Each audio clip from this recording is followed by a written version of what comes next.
సంక్షేమ అభివృద్ధి చేయడం కాదు, అది గ్రౌండ్ లెవెల్లో సాధారణ ప్రజల దగ్గరికి వెళ్ళి వాళ్ళని గుర్తు చేసి దాన్ని ఓటు కిందకు మలుచుకోవడం కార్యకర్త లక్షణం, కార్యకర్త అవసరం.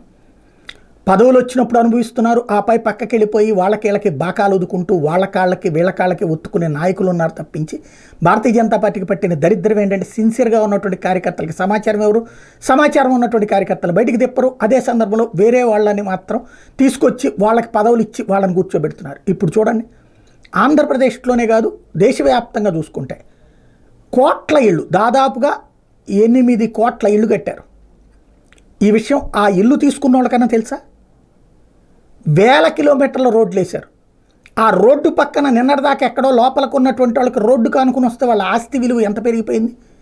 వాళ్ళన్నా ఓటేస్తున్నారా మోడీకి?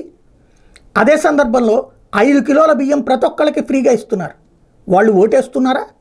ముద్రా లోన్స్, ఒకప్పుడు చెయ్యి జాచి అప్పడుక్కుని ఎవరికో వడ్డీలు కట్టుకుని చక్ర వడ్డీలతో ప్రాణాలు కోల్పోయినటువంటి స్టేజీలో ఇవాళ ముద్రా లోన్స్ ఇస్తున్నారు, చిన్న వ్యాపారులకు లోన్స్ ఇస్తున్నారు.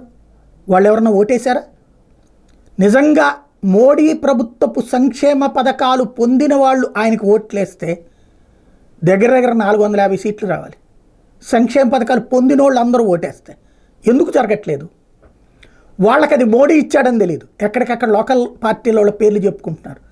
లేదా మోడీ ఇచ్చాడని తెలిసిన ఓటు వెయ్యనటువంటి వాళ్ళ మనస్తత్వం ఉంది.